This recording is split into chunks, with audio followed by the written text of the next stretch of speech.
In the past 10 years or so, we have modified what we do in training based upon a combination of new research and traditional horsemanship principles. We now understand much more about how horses learn, and the techniques we use have been developed with that in mind. The key is to always try and see things from their point of view.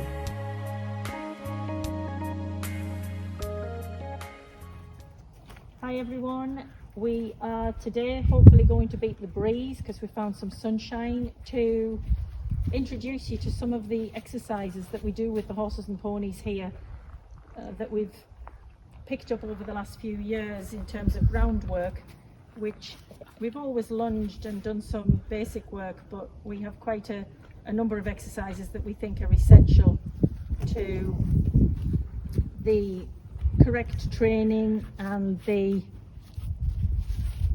understanding of the horse or pony, of how we'd like them to be around us. Emily is here with us. She's agreed to be on camera today with Denzel, who, as you can see, we have spent some time getting him ready and clean. He had a night on the tiles last night and it was very wet, so he's made a good job of making himself very dirty. But this first exercise that Emily's going to, well, she's already started demonstrating, is something called park. And it's an exercise that was developed by a guy called Andrew McLean, I believe. He is a veterinary surgeon based in Australia, and he is a behaviour specialist. And for us, this is one of the most significant things you can teach your horse or pony. It's all about getting them cool with holding their own space. And so you can see, to begin with, he was a little bit antsy and he followed Emily a little bit and she quietly corrected him. He is a pony that is a little bit tense and anxious, and we've been doing a lot of work with him to help him be a little more calm and to deal with his emotions. He's having a little lick and chew there, and we can talk about that in forthcoming videos. But for us, that can be an indication that he's processing what he's expected to do. It can be that he's moving from sympathetic nervous system into parasympathetic nervous system. But at the moment, we'll not worry too much about that. We'll just see that his eyes are soft and blinking, and with very little input from Emily, he's accepted that he can stand there quietly and calmly whilst she works at some distance away from him. And she'll be watching his demeanour, she'll be watching him watching her.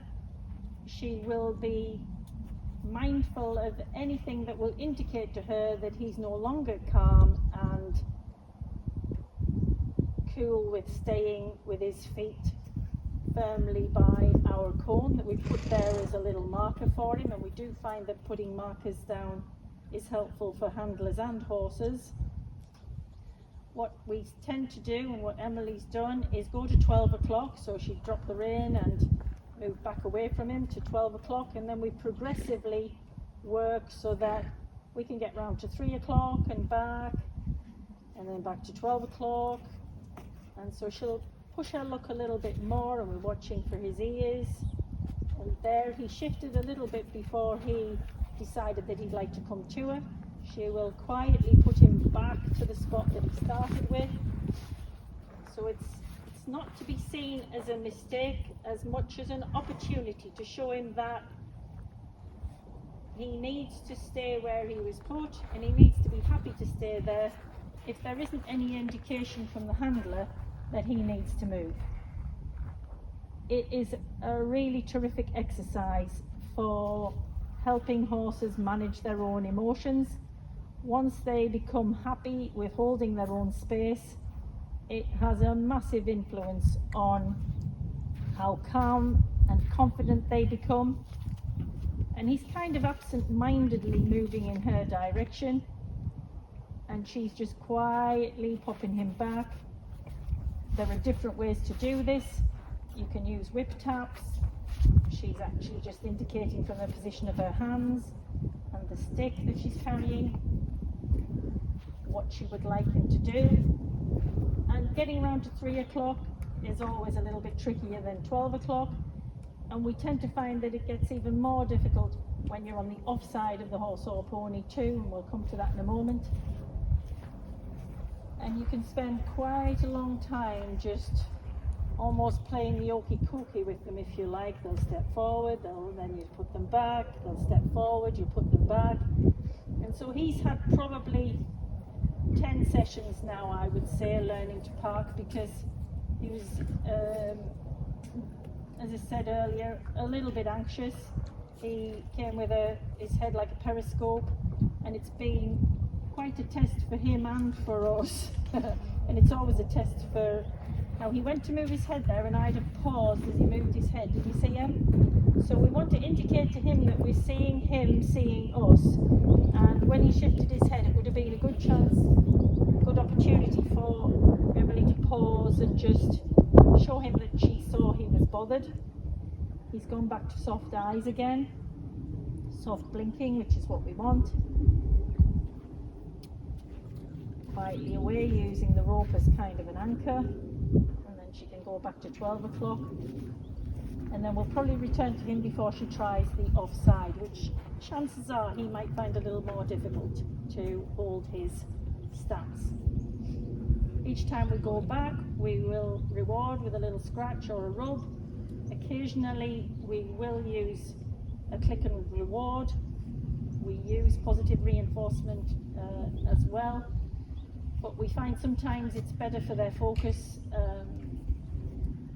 that we use it for special occasions and jackpot moments with ponies like this. So we're really liking his stance here. So she will watch him as she goes off, heading towards... Sorry, you're now at 3 o'clock. You were at 9 o'clock, weren't you? Ignore my confusion. And as you can see, horses will always turn you into lies. He had absolutely no problem at all with her going to the offside. He's now decided that the camera is more interesting, so he's made a move. So we'll just quietly pop him back. And things like that are no trouble at all. You've kind of got to see them as opportunities to distract him, opportunities to check your training. And if the horse just stands and doesn't actually do anything wrong at all, doesn't move, that's not that you've trained the horse. It is that you were probably, I think there's some stats that say you have a 12% chance of getting the right answer for from your horse on any training occasion. And that is just the luck of the draw, that you might get that answer, whether you're teaching this park or whether you're teaching shoulder in. It doesn't mean to say just because you got the result you wanted that it's being taught. It just happens that you were in the 12% lucky to get the result you wanted the first time. So generally this is a good result. This is what you're after, and you can see how he is completely happy to perform this exercise now. The softness in his mouth and the processing is all good. His head lowered, while still being very aware of what Emily is doing. Now, we would not for 1 minute think that we would have park cracked just by reaching this point.